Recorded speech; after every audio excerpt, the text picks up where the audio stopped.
Bonjour à tous et bienvenue sur la chaîne Monsieur Rabbit, j'espère que vous allez bien. Vous le savez, ici tous les jours je vous parle du meilleur de l'actu crypto, memecoin, NFT, jeux blockchain et airdrop dans un format qui dure un petit quart d'heure et si c'est pas encore fait, pensez à vous abonner à la chaîne. Alors, vous le savez, dans la crypto, c'est un jour une histoire, et bien là, c'est un jour deux histoires. On a deux histoires de fous qu'on fait exploser des cryptos, on va en parler, mais vraiment, c'est la folie. On parlera aussi bien sûr NFT et gaming, pas mal d'infos très intéressantes. À l'instant où je tourne, il est quasiment midi, le Bitcoin en léger retracement à 87 200 $. C'est normal, on attend des chiffres avec impatience côté inflation US à 13h30 et bien sûr aussi ouverture du marché US, voir comment ça réagit. Également aussi, on en parlait hier, normalement on aura aujourd'hui l'élection du nouveau directeur de la SEC qui est pro-crypto, donc les marchés attendent ça je pense avec impatience. Donc à l'instant où je tourne je disais, le Bitcoin est à 87 100 $, Ethereum 2025 $, les altcoins et le reste du marché évidemment donc en négatif. Sachez aussi que la vidéo du jour est réalisée en collaboration avec l'exchange Bitpanda, qui je le rappelle est un exchange, une plateforme de vente et d'achat de crypto-monnaies, pas que d'ailleurs, qui est conforme à la régulation française, donc vous n'aurez pas de soucis par rapport à tout ce qui est législation, si je puis dire, c'est régulé, c'est également aussi sécurisé, avec d'ailleurs une assurance, c'est fiable, il y a plus de 6 millions de personnes qui utilisent Bitpanda à l'heure actuelle, et donc je disais sur Bitpanda, on peut donc acheter et revendre des cryptos, mais pas que, également aussi des actions, des ETF, il y a des paniers, des matières premières, des indices crypto, qui sont d'ailleurs en fait des paniers de crypto, sorte d'ETF crypto, des métaux également, pas mal de choses, l'inscription est rapide et facile, il y a zéro frais de dépôt et de retrait, et en plus je crois qu'il y a aussi un bonus actuellement, allez faire un tour dessus, je vous mettrai un petit lien juste en dessous en description et en commentaire épinglé. Alors, ça ne vous a pas échappé, pour l'instant, je vous le disais, le marché est rouge aujourd'hui et certaines cryptos sont plus rouges que d'autres. C'est le cas de Hyperliquid et sa crypto Hype. Vous le savez, Hyperliquid, à la base, c'est un DEX, mais c'est aussi une blockchain. C'est un très gros protocole, soi-disant décentralisé, qui fait beaucoup parler. Notamment, c'est eux qui sont à l'origine du plus gros airdrop crypto jamais réalisé devant Uniswap, assez incroyable. La crypto Hype s'appréciait vraiment très bien et il y a beaucoup de traders donc sur Hyperliquid, puisque déjà l'outil est bien, et en plus et surtout, ça permet de se passer des SEX, des exchanges centralisés, type Coinbase, Binance, etc.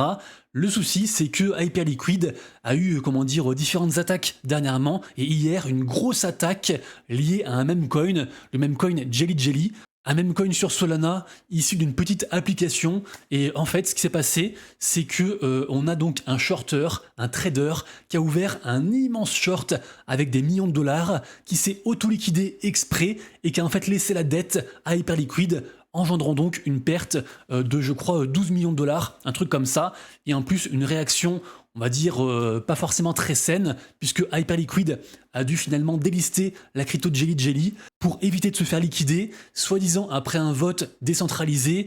Mais voilà, on voit un petit peu les limites de système décentralisé, soi-disant. Toujours est-il que on a un bel article sur Coin Academy et aussi une vidéo de Hasher qui a été faite à ce propos. N'hésitez pas à aller la voir, elle est juste ici. Très intéressante et vous saurez tout en 10 minutes. Ce qui est sûr du coup, c'est que le même coin Jelly Jelly a explosé. Il est passé de 0,008 à un pic, vous le voyez ici, à 0,05. Donc c'était presque un x8, un machin comme ça. Ensuite, vous le voyez là, ça a beaucoup retracé, mais l'histoire fait beaucoup parler, notamment derrière l'attaque. Ça, je crois que Hasher le dit pas, mais a priori, ce serait en fait Binance et le market maker Wintermute. Donc vraiment, on assiste à une guerre entre les SEX et les DEX. C'est intéressant, mais ça peut aussi faire flipper côté crypto, puisque on se rend compte que, un peu aussi à l'image de FTX à l'époque, des fois on est à pas grand chose de passer à côté d'une catastrophe. Ensuite, il y a quelques jours, je sais pas si vous vous rappelez, il y a 2 jours, je vous ai parlé d'une histoire assez folle par rapport à un meme coin qui était vraiment viral et qui est issu de la vidéo la plus virale actuellement, un meme. En fait, c'est une morning routine d'un célèbre influenceur fitness. D'ailleurs, fitness et morning routine, c'est un peu sa spécialité. Et donc, il y a un meme coin qui est sorti de cette histoire qui s'appelle le Routine. Et vraiment, l'histoire est folle. Le Routine s'est écroulé aussi vite qu'il est monté. En market cap, il était quand même passé à quasiment 20 millions. Là, on est donc sur un divisé par 10 par rapport au plus haut. On a 2,5. Et donc, je pense que le meme coin est finito. Surtout que vous le savez, une tendance en chasse une autre. Et je sais pas si vous avez vu sur Twitter, mais depuis hier, on voit que des images et des mèmes tournés en mode Ghibli style. Alors Ghibli, pour ceux qui connaissent pas, les studios Ghibli, c'est un célèbre studio d'animation qui est entre autres derrière Le Voyage de Chihiro ou encore Mon voisin Totoro. Et donc voilà, c'est un truc très célèbre. Et en fait, grâce à GPT-4, la version payante qui coûte 20$ par mois, eh bien on peut générer donc à partir d'une photo le mode Ghibli style. Alors évidemment ça marche dans tous les modes, on peut demander un mode Naruto, un mode ce que vous voulez, bref, mais le mode Ghibli fait une razzia sur Twitter. Tout le monde l'utilise et transforme les célèbres mèmes et les célèbres images et photos qu'on connaît tous, donc en ce style-ci. Et franchement, il y en a partout. On a toute la Terre entière qui tweet avec donc ces images, notamment les plus grands. On a vu aussi Elon Musk donc faire un Ghibli style, c'est assez fou. Et forcément, il y a donc eu une crypto créée sur Pump.fun, donc par rapport à Ghibli. Et cette crypto est montée, vous le voyez. Pareil aussi, je vais mettre en market cap, mais elle est partie de rien du tout. Là, on est sur un plus 2600% sur la journée. Elle est montée quasiment à 30 millions de market cap. Vraiment, c'est dingue. Et actuellement, à l'instant où je tourne, je le rappelle, il est midi 5. Elle est capitalisée encore à 18 millions. C'est une histoire folle.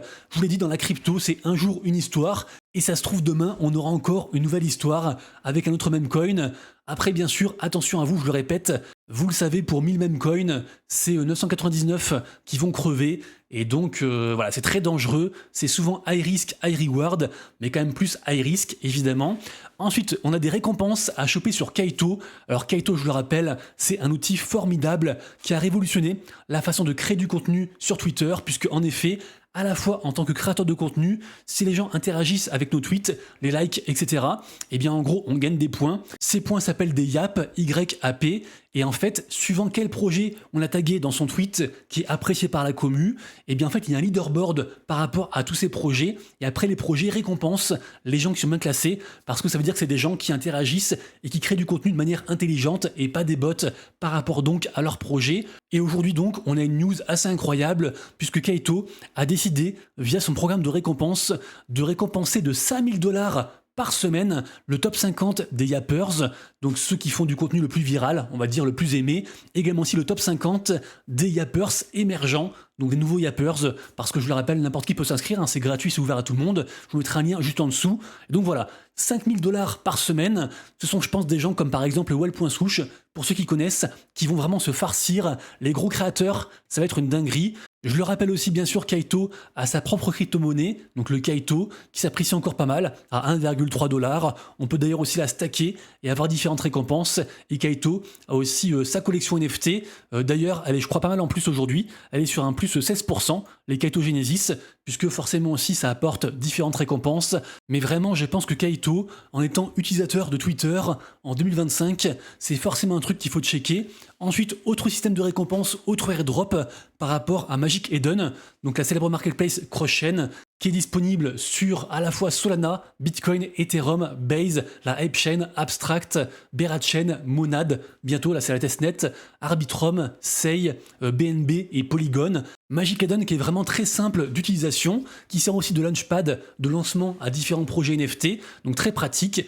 Et surtout donc, c'est l'objet de la news du jour, Magic Eden qui récompense ses utilisateurs, donc à la fois les gens qui sont actifs sur la marketplace, qui vont lister, qui vont acheter et vendre des NFT, mais aussi ceux qui stackent la crypto de Magic Eden, qui est sortie il n'y a pas si longtemps que ça.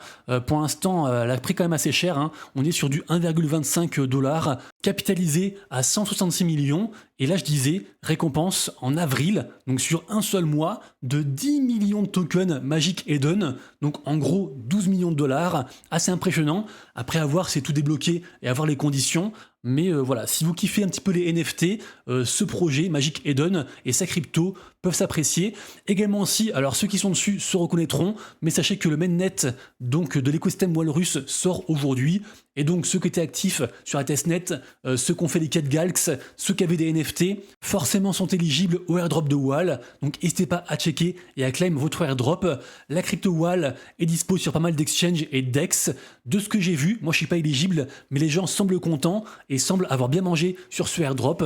Donc bravo à vous.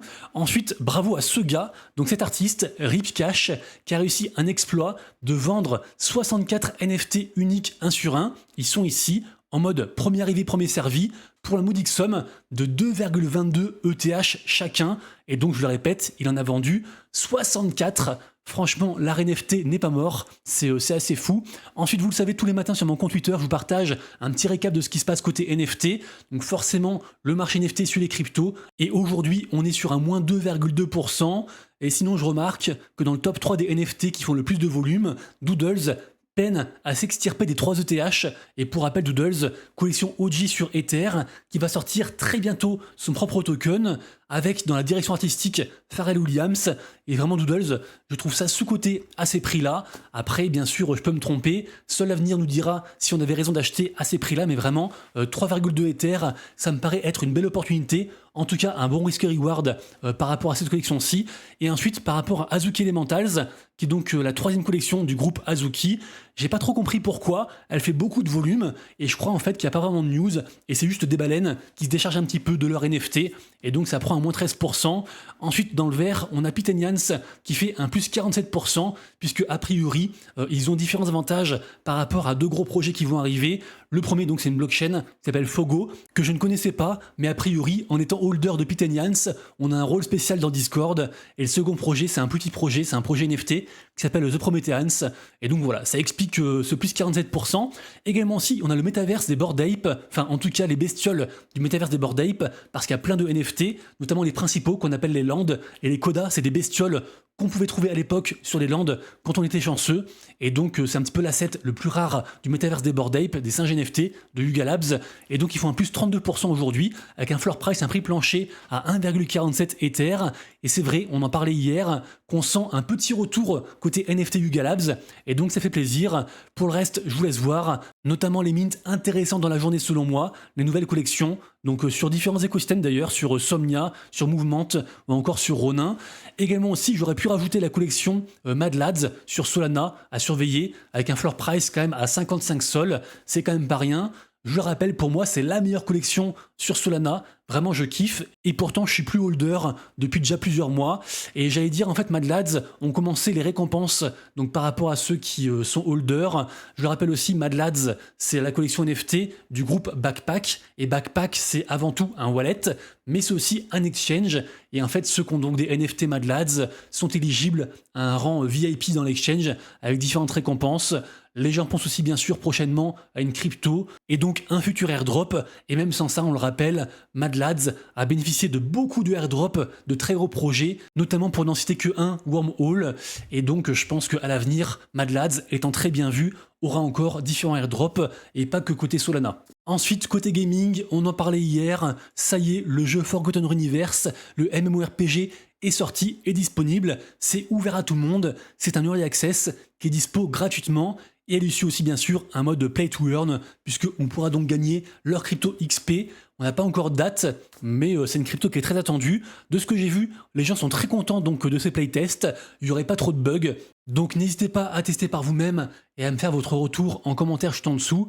Ensuite, hier j'ai évoqué le projet Football, qui sera un free mint gaming, et donc j'ai demandé à la team des whitelists. Au final, j'ai pu en avoir. Donc actuellement, j'ai 10 whitelists à faire gagner sur mon Discord. Et je le rappelle, mon Discord est gratuit, ouvert à tout le monde. Par contre, dépêchez-vous, parce que le giveaway est que jusqu'à demain. Donc faut un peu se dépêcher. Ensuite, on a un airdrop sur Gobble Games. Alors, de ce que j'ai vu, c'est pas un écosystème sur lequel je suis très, très informé. Mais de ce que j'ai vu, c'est une sorte de studio gaming qui se revendique de différents jeux avec plus de 100 millions d'utilisateurs et backé par Binance Labs. Donc dit comme ça vend du rêve. Ce que je sais, c'est qu'ils ont des NFT. Les NFT n'intéressent pas grand monde. D'ailleurs, ils sont sur un moins 11% aujourd'hui et moins 18% sur la semaine à 0,09 ETH. Sachez aussi qu'ils vont sortir donc prochainement leur crypto, la crypto GM. A priori, holder des NFT permettra donc un airdrop. Et là, ce que j'allais vous dire, c'est qu'ils font une opération assez intéressante. En fait, ils récompensent les gens qui jouent à différents jeux, des jeux hors de leur écosystème. Exemple ici avec Sandbox, Gods Unchained, Super Champs et Bora. Et juste en fait, en reliant ces comptes, de ce que j'ai vu, on va pouvoir avoir du airdrop, donc de leur crypto, simplement en continuant à jouer aux jeux auxquels on joue d'habitude, donc juste trop cool. Donc voilà, renseignez-vous, n'hésitez pas, là c'est la seconde vague, et ils ont déjà fait ça aussi avec d'autres jeux, et le referont encore. Donc ça me semblait intéressant de vous en parler. Ensuite, mauvaise nouvelle pour le studio Hype Dream, qui est derrière le jeu Derby Race et Derby Stars, puisque en effet, c'est fréquent actuellement malheureusement. On a beaucoup de jeux qui mettent la clé sous la porte, parce que le marché est compliqué et incertain, et donc sera terminé donc pour ces deux jeux à partir de avril, du 7 avril. Et en fait, pour la petite histoire, je ne sais pas si vous vous rappelez pour les plus anciens, mais en gros Derby Race, c'est un jeu de course de chevaux qui était sorti, je crois, en 2021, et en fait, qui avait commencé à build en 2021, et en gros, ils ont sorti leur jeu à l'époque de Terra Luna. Je sais pas si vous vous rappelez le gros drama avec Terra Luna, et justement le jeu Derby Race, sortait sur la blockchain Terra Luna, et en gros, genre un mois après, le Luna s'est écroulé, et donc le jeu a dû pivoter et partir sur Polygon. Forcément, ils ont perdu beaucoup de fonds. Depuis, ils ont essayé de maintenir la tête hors de l'eau, mais vous le voyez malheureusement, 3 ans après, eh bien c'est trop dur, il n'y a plus d'argent, et donc c'est finito pour ce projet. Malheureusement, je me répète, mais ce n'est pas le premier, et ce sera pas le dernier. Et pour terminer, comme tous les mois, on a un petit top 10 des meilleurs jeux Play to Earn pour avril. Donc ceux qui ne savent pas quoi faire, jetez un œil à cet article. On retrouve bien sûr Forgotten Universe, j'en ai parlé plus tôt. Aussi, on a Hatch Kings. Alors ça, c'est un petit jeu des studios Revolving Games. Il pourrait y avoir un peu l'attention, parce que je le rappelle, il va y avoir le airdrop de la crypto de ce projet, de ce studio Revolving Games, normalement cette semaine. Ensuite, on a Neon Heroes, le shooter dont j'ai parlé hier. Ensuite, on a Realms of Aluria. Alors ça, du coup, c'est un RPG pour les plus anciens qui s'en rappellent. Avant, ce jeu s'appelait Synergyland. Ensuite, on a Swords of Blood. Pareil aussi, c'est un RPG sur mobile. Quelques images actuellement à l'écran. Ensuite, en 6ème position, on a LOL Land. Donc ça, c'est le projet fait par la guilde YGG qui emprunte l'IP des Petits Penguins. Donc c'est un petit jeu qui sort le 15 avril. Ensuite, et qui d'ailleurs devra donner de l'XP sur Abstract, a priori. Ensuite, on a Gotchi Guardians, qui est un des jeux qui appartient à la licence de AAV Gotchi, un très gros projet gaming, pareil aussi très ancien, qui est là depuis 2021, et donc ça c'est un tower défense. Ensuite on a Pirate Nation, qui arrive dernièrement sur mobile, j'en ai parlé je crois hier ou avant-hier. Donc Pirate Nation, c'est un jeu sur navigateur qui fait beaucoup parler, parce que la token economy est vraiment cool, et le mode play to earn est bien présent. Ensuite, on a Moon Cards des studios Gamey, donc qui ont été rachetés par, par Animoca Brands, et qui est aussi relié à un même coin. Donc ça, c'est un petit jeu de cartes. J'en sais pas beaucoup plus. Et pour terminer, on a Z Champions. Et Z Champions, en fait, c'est une version de Z-Run, qui est une sorte de Pegaxi, donc un peu aussi à l'image de Derby Star. Ce sont des courses hippiques. Il y a bien sûr aussi un token à gagner, leur token Z. Et puis voilà. J'espère que la vidéo du jour vous a plu et que je vous ai apporté un petit peu de valeur. Si c'est le cas, bien sûr, pensez à soutenir, à vous abonner, à liker les vidéos, à commenter aussi. Et puis merci à tous pour le soutien. Je vous souhaite une très bonne après-midi. On croise les doigts pour les résultats de l'inflation US et on se donne rendez-vous demain. Et d'ici là, comme toujours, prenez soin de vous, de vos proches et de vos wallets. C'était Monsieur Rabbit. Ciao.